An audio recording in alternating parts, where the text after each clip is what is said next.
Judge let the air out of Deflategate Thursday, erasing Tom Brady's 4-game suspension. U.S. District Judge Richard Berman said NFL Commissioner Roger Goodell went too far in affirming the punishment of the Super Bowl winning quarterback. Let's recap the key points for you here now. The court found that Brady had no notice that he could be suspended for general awareness of ball deflation by others and non-cooperation with the investigation. They also found that the steroid policy is not fair comparison for discipline. The court found Brady's awareness of possible ball deflation not a fair basis for discipline. Those are just a few of the points that we wanted to share with you guys. Our NFL analyst and friend of the show, Mark Schlereth, is here now. Thanks for stopping by with us. We appreciate it. What's good to see you, partner. Yeah. He's looking all right. Almost blinded you? You like the jacket? Yes. Great. You know what? True. Can I tell you something? Yeah. When I'm pulling, you better get movement, or I will hit you in the eye socket and break it. The play was called 16 power. Me and the tackle was double teaming the end.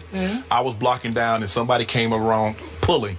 His fist went through my face mask. I was flying too. Had my eyes closed. I was just going to hit something. And he broke my eye socket. Orbital socket. Oh. Yep. Out for the season. Fist? Yes. And how hard I am. That was the last time. That was in 1995. That was the last time he actually pulled in the game. Well, that is true. You know what? They just said, listen, yeah, that guy, like, he can go this way, and he's pretty good at it. But pulling, we're not going to do that anymore. Was there any bad blood there? No. It was a freak accident. He was just running, and even though I played tight end, I kept my receiver's face mask. So I had a wide face mask, and it just went right through. And Alex Gibbs, our offensive line coach, called him numb something.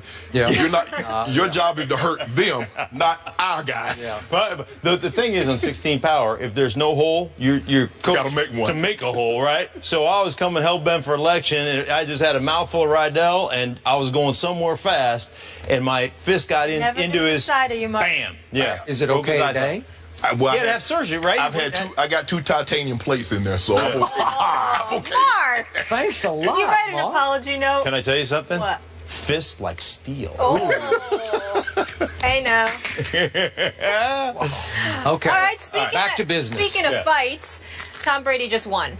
And we shared some of the key points on why he won. What's your reaction to the news here? Were you surprised? I was, you know what, I was surprised, although I've said all along, you know, I've been on this show, and I equated this violation. I said, this is 72 and a 65, and getting a year-long jail sentence for doing that. So I've never really looked at it from the standpoint, like a lot of people looked at it, like it was an egregious thing. Yeah.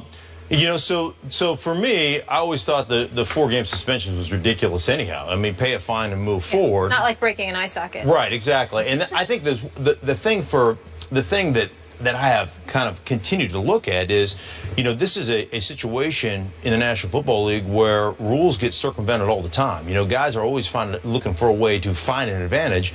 Do I think the organization, you know, do I think they did something? Do I think there's some culpability there? Yeah, I understand that part. But I look at kind of the unfairness of the way Tom Brady was treated, and I see something to it. You know, it's really funny. They don't want frontier justice from players taken out in the game, right? They don't want to have that. They don't want to have, like, you know, you hit me somewhere and I'm gonna get you. I'm gonna get you back. They want to take that out of the game. It's about a safety issue. We don't want frontier justice in our game, and yet the commissioner continues to dole out punishment in this frontier justice style. Like, I'm just gonna arbitrarily throw 4-game suspension your way. I'm gonna get you with a 2-game suspension. I'm gonna get you with a 10-game suspension. Whatever the case may be, and there's no precedent set to do those things. So I understand where the judge, where I'm surprised by it, but I understand the reasoning based on the stuff that I have read from his decision. And my thing is, Mark, the only problem that I've always had with the commissioner is that I said this before. If the police issue me a citation, I shouldn't have to go to the chief of police to have him hear my argument against this citation. Right. I should have to go. I get to go to court. I get to argue my case before a judge or a jury. And if they decide I was wrong, I can live with that. I don't have a problem if an independent arbitrator says, okay, Mr. Sharp, you ran afoul with the league, here's 6 games. Commissioner says, well, I think he deserves a little more, or he deserves less. Maybe I can deal with that. But for Skip to give me the punishment, and then I got to go back to Skip to say, Skip, come on, man, I think I don't deserve 7 games, maybe 1 or maybe a fine. Nope. I gave the punishment out, and this is what's going to stick. I never thought that was fair. But with that being said, the powers that were bestowed upon him by 32 owners unanimously, 31 of 32 teams, other than the Steelers, commissioner has these powers. But the judge says, you were so egregious. That's what I can't get can't get out of my head. I understand you have these dictatorship-like powers, but you are so egregious in using them. Right. I have no choice. Right. Now, but you know what you've done now? Every player that disagrees with the system, the fine or the suspension, they're going to court, Stink. Right. They're going to court. If there's no more, the commissioner suspended me for 4 games, I'm going to deal with it, Skip. Nope. That's not happening. And the union, no matter how big or how small, everybody's going to want the same kind of service that you gave Tom Brady. And anything less would be a disservice to the other union members. So if we go to court, if I disagree with what the commissioner has doled out to me, let's take it to court. And I guess what? And I want Jeffrey Kessler.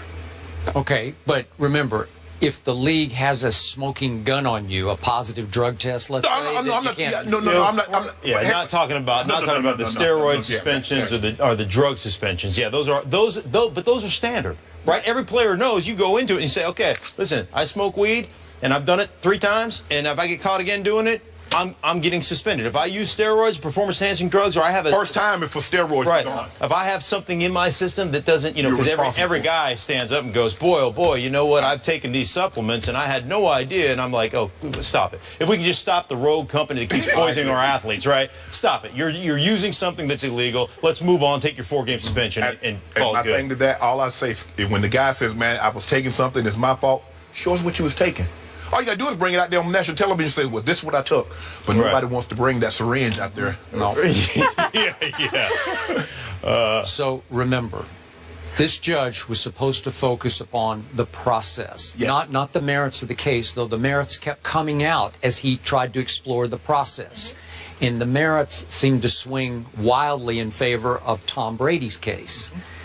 So he kept saying no notice. Every bullet point I read here in his ruling is no notice. Brady had no notice of this, no notice of this, no notice he was going to get the 4-game equivalent of a PED suspension. But in the end, big picture, I still step away from this and say this was an enormous blow to the quote-unquote absolute power of this commissioner, wielded by this commissioner. And my favorite line in the ruling sent down by Judge Berman is that Commissioner Goodell may be said to have dispensed his own brand of industrial justice. You called it, what was yours, Wild West justice or frontier justice? Yeah. Right. Okay, but I love this. He dispensed his own brand of industrial justice. Right. This judge was offended by his industrial justice that he wielded upon Tom Brady with no direct evidence, no smoking gun. Well, the thing that was interesting to me was, it's a discovery process. So you're going into an appeal, and they have all this testimony against you. And you've asked for, from a discovery standpoint, can we look at those records? And the commissioner said, no, you can't look at what we have. And then you're going into an arbitration case with the commissioner without looking at all the evidence that they have, because they won't turn it over to you to let you investigate it. And that's what the judge said, is like, that's a complete violation. That's not how we do business here. But this will only be a substantial blow to his power if it goes to the appellate court and Brady wins again. Because if he loses, he's all powerful again.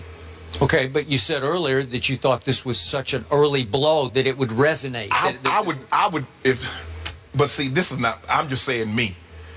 I would just leave it alone. But he can't. Right. He's too far. He's too far in now. They're too deep into it. And it just, for me, it goes, if you're the NFL, you have had so much bad publicity over the last year and a half, over the last 18 months. I mean, 18 months has been... we talk about protecting the shield. That shield has been tarnished based on the decisions that you have made. I mean, you brought it down upon yourself. And if these league owners, all 32 of them, actually looked at it and said, you know what? It can't be judge, jury, and executioner. There needs to be a system of checks and balances. and we need to take that authority away from our commissioner and put it in the hands of an independent arbitrator because it's just good business for us. I mean, the bottom line, every business, you know what falls every big business? It's death by 1,000 paper cuts. And the NFL right now, with the concussion issues and with these issues and all these things, it's a paper cut here, a paper cut here, a paper cut here, and eventually, guess what? Everything starts to crumble from within. The only way the commissioner really starts to lose some of his powers, he's going to need the big six. The Morrows, the Rooneys, Jerry Jones, Richardson in Carolina. When the big guns come out, right now we can say all this we want to. When the big guns come out, then he'll heed. Shannon, save that because we're going to discuss that coming up here. The Super Bowl champs are staying put. And Skip, obviously, you've been around this league for a really long time, and we want to focus in on Roger Goodell. Brady, obviously, off the hook. But how does this affect Goodell and the NFL specifically? We will get into that further next. The Big Six. Yes.